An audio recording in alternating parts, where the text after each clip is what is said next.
Hello friends, income tax के cases की series में आज जो केस हम डिस्कस करेंगे वो इस चीज़ को लेकर के है कि यदि कोई असेसी चैरिटेबल एक्टिविटीज़ के अंदर है और असेसी के पास सेक्शन 12A का रजिस्ट्रेशन है और असेसी को कुछ कॉर्पस डोनेशंस रिसीव होती हैं जिसको असेसी अपने चैरिटेबल एक्टिविटीज़ के लिए खर्च करता है। तो यदि असेसी का केस असेसमेंट ईयर 12-13 के लिए है तो क्या खाली प्रेजम्पशन के बेसिस पर बिना डोनर्स के लेटर को एग्जामिन किए हुए या बिना कोई ऐसा एविडेंस लाए हुए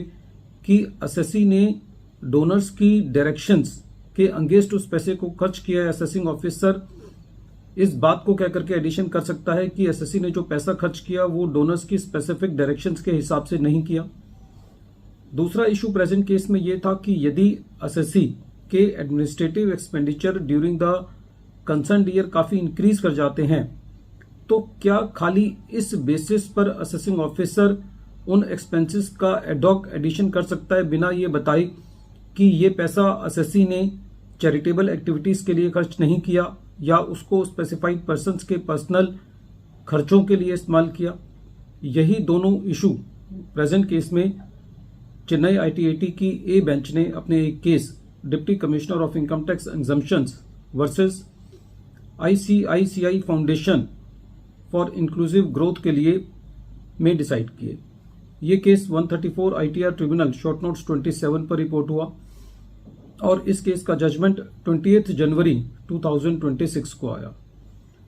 प्रेजेंट केस असेसमेंट ईयर 12-13 से रिलेटेड है। प्रेजेंट केस में असेसी को 26.10 करोड़ रुपीस की डोनेशंस रिसीव हुई जो कि कॉर्पस डोनेशंस के रूप में हुई और ये डोनेशंस असेसी ने सेक्शन 11 सबसेक्शन 1 क्लॉज डी के अंदर दिखाई।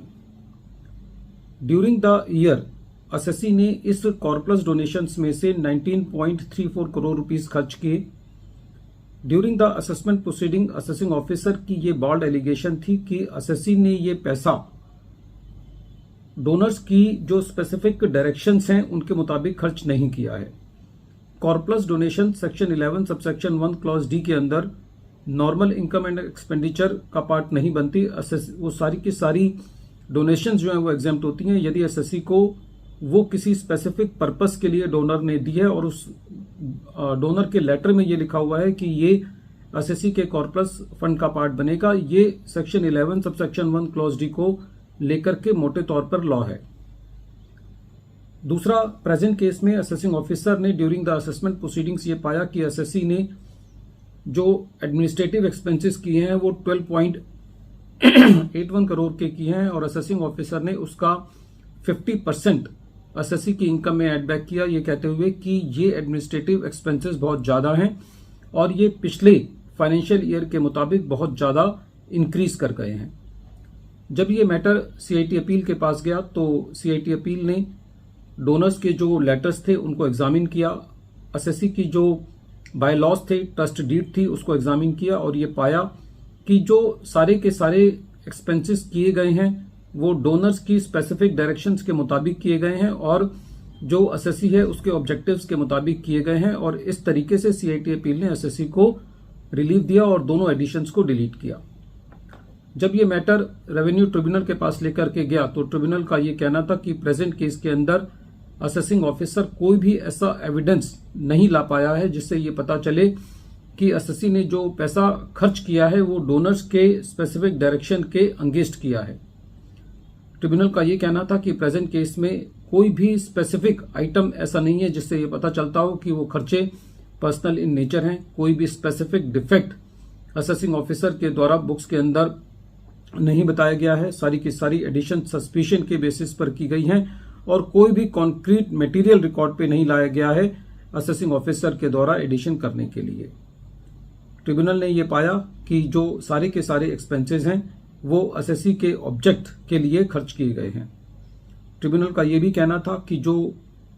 अमेंडमेंट लाई गई 2021 फाइनेंस एक्ट के द्वारा वो असेसमेंट ईयर 12-13 के लिए लागू नहीं है, जो कि ये कहती है